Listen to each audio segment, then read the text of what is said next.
La personne de Christ présente trois caractéristiques qui doivent se retrouver chez les croyants individuellement aussi bien que dans l'Église qui est son corps. Premièrement, la spiritualité. Deuxièmement, la prépondérance du céleste sur le terrestre. Et enfin, troisièmement, l'universalité. On a voulu opposer le message de Paul à celui des autres apôtres pour discréditer par là l'ensemble de la révélation. En réalité, la différence n'est pas en espèces mais en degrés et met en lumière ce qu'est vraiment la plénitude de Christ. Ce que tous les apôtres ont en commun, repentance, nouvelle naissance, baptême, Saint-Esprit, justification, sanctification, retour du Seigneur, c'est sur la question de l'Église qu'une différence apparaît. Les 12 distinguent toujours entre juifs et gentils.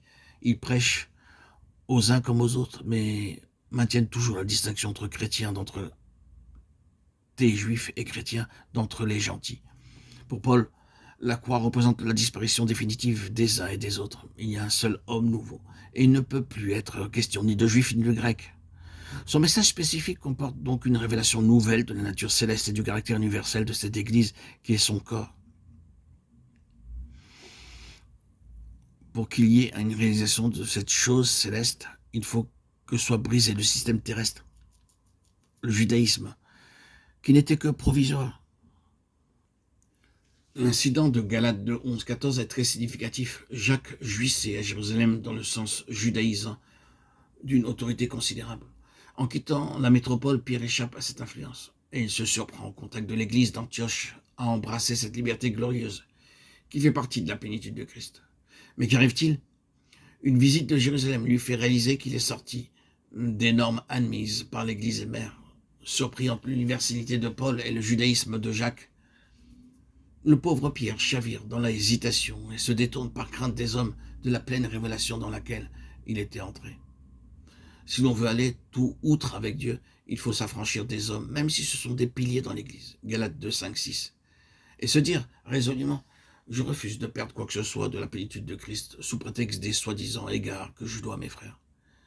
La position de Paul est une position d'indépendance absolue vis-à-vis de l'ordre établi et de toutes les formes d'influence et d'autorité qui compromettent ou restreignent la plénitude de Christ.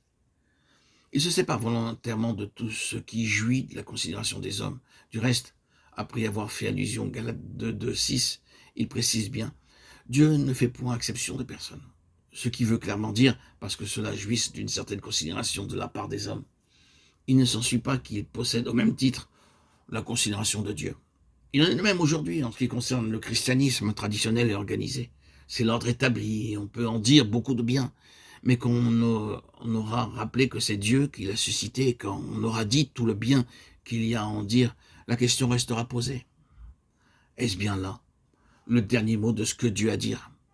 Est-ce que là, ce qu'il a à dire, est-ce là la plénitude?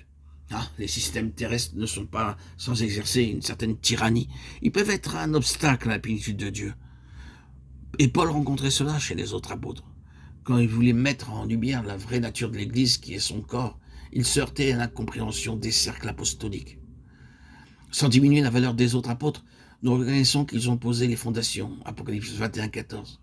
Mais Paul est le sage architecte, dont le ministère concerne davantage la superstructure de la maison de Dieu, car c'est par lui que nous savons de l'Église qu'elle est un organisme universel, céleste et spirituel. Notre but doit donc être la plénitude de Christ, si c'est elle que nous voulons et si nous la voulons de tout notre cœur. Alors Dieu nous montrera bien où elle se trouve. Frères et sœurs en Christ, chers amis, bien-aimés, auditeurs, auditrices, tout ce qu'il demande de nous, c'est que nous soyons prêts à entrer pratiquement dans toute sa pensée. Paul payait un grand prix pour en arriver là. Les apôtres ne pouvaient pas le suivre sur ce chemin, et il fut presque seul jusqu'au bout. Mais c'est une grande chose d'être seul quand on est dans la plénitude de Dieu.